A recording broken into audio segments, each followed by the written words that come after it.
আমাদের বিএনপির চেয়ারম্যান জনাব তারেক রহমান দীর্ঘ ২০ বছর পরে এই সিরাজগঞ্জে তার আগমন ঘটছে এবং তাকে বরণ করে নেওয়ার জন্য সিরাজগঞ্জের নেতাকর্মীরা এবং সাধারণ মানুষ অধীর আগ্রহে অপেক্ষা করছে এবং ব্যাপক উৎসাহ উদ্দীপনার মধ্যে আজকের এই সিরাজগঞ্জের যে নির্বাচনী জনসভা সেটি মূলত জনসভা না, আসলে এটি জনসমুদ্রে পরিণত হবে। প্রায় ২ লক্ষ লোকের সমাগম ঘটবে এবং মানুষ তাকিয়ে আছে জনাব তারেক রহমান আগামী দিনে যিনি রাষ্ট্র পরিচালনা করবেন, যাকে আমরা প্রধানমন্ত্রী হিসেবে দেখতে চাই, সেই তারেক রহমানের মুখে এই বাংলাদেশ কিভাবে চলবে, তার যে নতুন কর্মপরিকল্পনা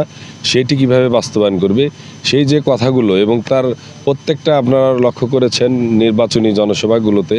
জনসমুদ্রে পরিণত হচ্ছে এবং সেইখানে তিনি সত্যিকার অর্থে শুধু বক্তব্য দেওয়ার মতো বক্তব্যের জন্যই তিনি বক্তব্য দেন না, তিনি কিন্তু মানুষকে বোঝানোর চেষ্টা করছেন যে কেন ধানের শীষে ভোট দিবেন, কেন বিএনপিকে রাষ্ট্র পরিচালনা দেবেন এবং কেন বিএনপিকে আগামী দিনে এই রাষ্ট্রের হাল ধরতে হবে। এদেশের যে ষড়যন্ত্র চলছিল এবং দেশে যে ফ্যাসিজম ছিল সেটি যেন মানে প্রতিহত করে নতুন বাংলাদেশ একটি গঠন হয়, সেই জন্যে করব কাজ গর্ব দেশ সবার আগে বাংলাদেশ,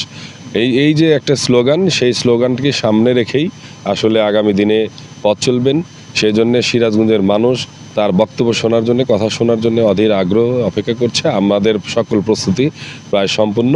আমরা সেই অপেক্ষায় রয়েছে এবং সিরাজগঞ্জ জেলা বিএনপির প্রত্যেকটা নেতাকর্মীকে, প্রত্যেকটা আসনের যারা নেতাকর্মী রয়েছেন এবং জনগণ সিরাজগঞ্জবাসী সকলকে আমরা আহ্বান করব আজকের এই বিকাল ২টার দুপুর ২টার জনসমাবেশে সকলকে উপস্থিত হওয়ার।